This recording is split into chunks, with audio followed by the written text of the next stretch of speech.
Agora, uma outra coisa que também é útil para identificar equivalência entre nós, ou a não equivalência entre nós, são os invariantes de nós.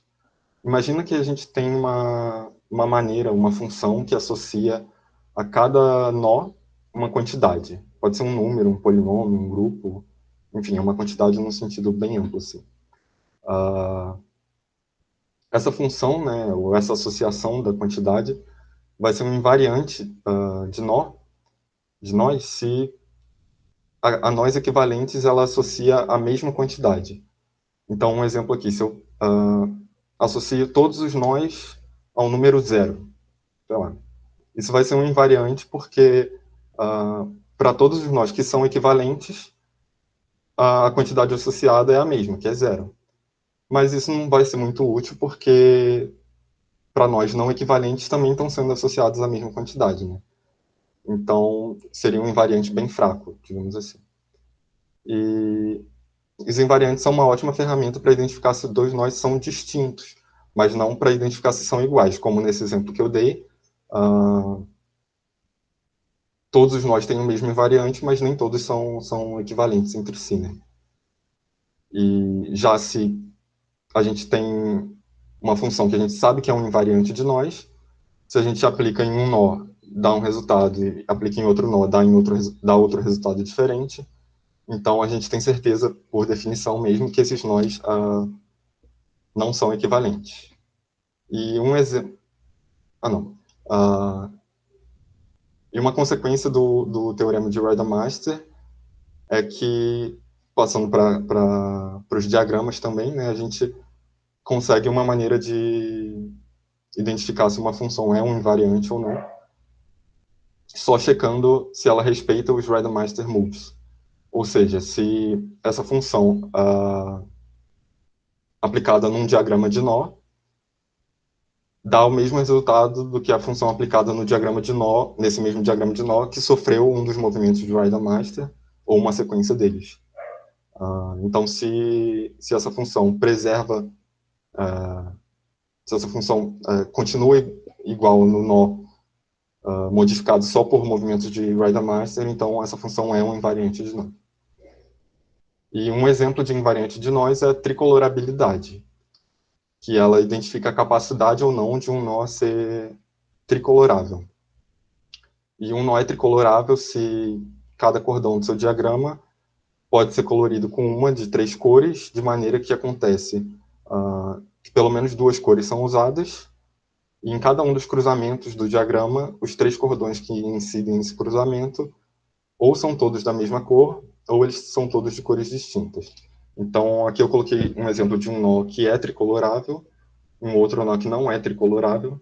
Então, aqui a gente pode ver, nos cruzamentos sempre vai ter um passando por cima, né, e duas pontinhas entrando por baixo. Então, ele vai ser tricolorável se a gente consegue colorir dessa maneira aqui, todos os cruzamentos, e se a gente usa, ou se com a mesma cor, né, se são todos com a mesma cor, e se a gente usa pelo menos duas cores no nó inteiro, né? Então, esse aqui dá para ver que é tricolorável, né? Tem essa tricoloração. E esse aqui não é tricolorável, porque se a gente escolhe uma cor aqui para esse fio que está azul, escolhemos o azul. Aí a gente tem que escolher uma outra cor para esse fio que está aqui e a gente escolheu o vermelho. Só que isso já obriga esse aqui a ser verde, porque a gente escolheu a cor desse fio aqui sendo vermelho, então ele incide nesse cruzamento aqui. Esse aqui a gente tinha escolhido por ser azul, incidiu nesse cruzamento aqui. Então isso força esse fio a ser de uma terceira cor que a gente escolheu ser verde, só que aí a gente não tem como escolher uma cor para esse fio preto, porque aqui, por esse cruzamento aqui a gente teria que escolher azul, mas isso dá problema nesse cruzamento aqui de baixo, porque já tem um fio azul incidindo aqui. Então esse nó não é tricolorável. E para checar que de fato a tricolorabilidade é um invariante de nós, a gente só precisa conferir que os Rademacher moves preservam a tricolorabilidade, que é a capacidade ou não do nó ser tricolorável. Então, se a gente tem um pedaço do nosso diagrama que é dessa maneira aqui, a gente pode alterar para um pedaço dessa maneira aqui, sem perder a capacidade de ser tricolorável, porque isso aqui não está incidindo em nenhum cruzamento, né? Então a gente está usando uma cor, continua usando a mesma cor, não dá problema. Aqui também a gente tem, se a gente tem um pedaço de diagrama que é dessa maneira aqui, a gente pode passar para um dessa maneira aqui, muda a coloração, né? Mas não muda a capacidade de ser tricolorável. E nesse último movimento também acontece o mesmo, e isso não muda a capacidade do nó ser tricolorável, que é justamente esse invariante. Então, o que esse invariante retorna? Eu pego um diagrama de nó e aplico esse invariante nele, ele vai me retornar sim, é tricolorável, ou não, não é tricolorável. Então, se eu tenho um nó que é tricolorável e um nó que não é tricolorável, eles não podem ser equivalentes, já que a tricolorabilidade é um invariante de nó. E agora eu vou começar a falar um pouco das bases do que a gente precisa para construir um invariante de nó, que a gente vai fazer no final. E primeiro que a gente precisa são das álgebras de Lie. Uma álgebra de Lie G é simplesmente um espaço vetorial sobre um corpo K, junto de uma operação binária que satisfaz algumas propriedades, que são a bilinearidade, ou seja, ela é linear em cada entrada, né? E essa operação binária é chamada colchete ou colchete de Lie, e ela satisfaz a bilinearidade, ela é anticomutativa, ou seja, quando você inverte a ordem do colchete, você muda o sinal do resultado, e ela não é associativa, mas ela tem essa maneira de controlar o que acontece quando você troca a ordem dos parênteses na hora de fazer essa operação, né? Porque a associatividade nada mais é do que dizer que a ordem dos parênteses não importa no resultado da multiplicação do produto, enfim. E no final das contas, isso aqui está dizendo justamente a maneira com que a ordem importa, né? Porque a ordem importa, mas aqui você tem uma maneira de controlar isso, basicamente. E um exemplo de álgebra de Lie, um exemplo de colchete de Lie é o produto vetorial em R3, que acho que todo mundo está habituado. Então, R3 com produto vetorial é uma álgebra de Lie. E outros exemplos são, se eu tenho uma álgebra associativa com produto, asterisco, então a gente pode transformar ela numa álgebra de Lie, definindo o colchete por A colchete B é o A produto B menos B produto A. E isso aqui é chamado comutador também, em geral, mas, enfim, um exemplo que vem desse aqui de cima também é o espaço de matrizes, N por N, com entradas em corpo. Aqui eu coloquei R, mas é em qualquer corpo, né? E o espaço de matrizes inteiro também não é uma álgebra de Lie, com esse mesmo colchete aqui.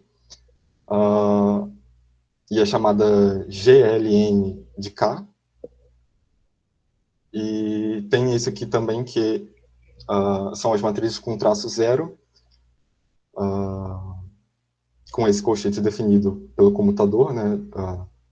Colchete de M por N é M, produto de matrizes com N, menos N, produto de matrizes com M. Ela é denominada SLN do corpo K, que eu coloquei R, mas enfim, pode ser qualquer corpo.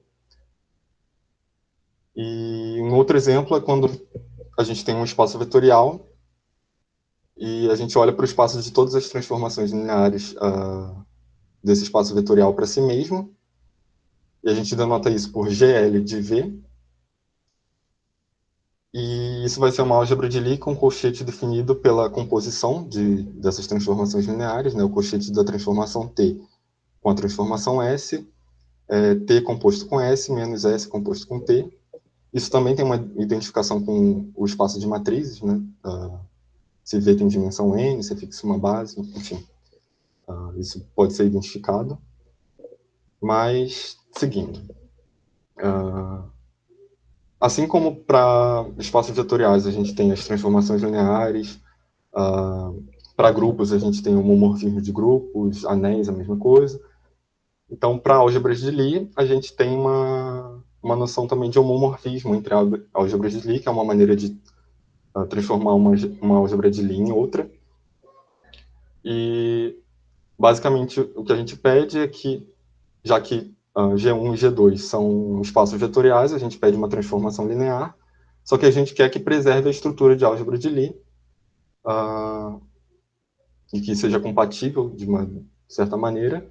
Então, o que a gente pede é isso aqui, que se a gente aplicar a transformação depois de fazer o colchete de xy em G1, isso tem que ser a mesma coisa que a gente fazer o colchete em G2 depois de aplicar a transformação φ em x e a transformação φ em y. E uma representação de uma álgebra de Lie vai ser um par V, onde V é um espaço vetorial, e ρ, onde ρ é um homomorfismo de álgebras de Lie de G para o espaço das transformações de V. E essa noção de representação também tem vários contextos, tem para grupos e tem para módulos, e quer dizer, corresponde meio que a módulos também de um anel ou de uma álgebra. E elas correspondem a uma maneira do espaço agir num espaço vetorial, basicamente. Então, a gente tem uma ação da álgebra de Lie no espaço vetorial, no sentido que a cada elemento da álgebra de Lie, a gente associa uma maneira de transformar o espaço V em si mesmo. Mas, seguindo, se a gente tem duas representações de uma mesma álgebra de Lie, a gente vai ter uma noção de morfismo de representações também, que é uma maneira de transformar uma representação em outra da mesma álgebra de Lie. E isso vai ser uma transformação linear do espaço em que a álgebra de Lie está agindo, no outro espaço que a álgebra de Lie está agindo, de forma que as ações são compatíveis também, de determinada maneira. A definição é essa aqui, e eu não vou entrar muito em detalhe, até por causa do tempo, mas o que importa só para a gente... avisando sobre o tempo, mais 10 minutos. Ixi, tá, eu vou tentar ser mais rápido. Então, o que importa para a gente é que, com esses morfismos definidos assim, as representações de álgebras de Lie formam uma categoria. E o que é uma categoria? A definição é essa aqui, mas uma categoria basicamente é uma classe de objetos, é composta de uma classe de objetos. No caso das representações de álgebras de Lie, esses objetos são as representações. Para cada par de objetos, a gente tem um conjunto de morfismos ou setas, né, que são as funções de interesse, né, entre esses objetos. No caso das álgebras de Lie, são exatamente esses morfismos de representações. E a gente tem uma maneira de compor setas também, e que satisfazem a composição é associativa, cada objeto X tem um morfismo para si mesmo, que é a identidade, e essa identidade se comporta bem com a composição, e tem esse aqui de separação, que é um pouquinho mais formal, mas tem a ver com domínio, contradomínio, enfim. Por exemplo, os conjuntos formam uma categoria, que é chamada set, e nela os objetos são os conjuntos, e os morfismos são as funções entre conjuntos.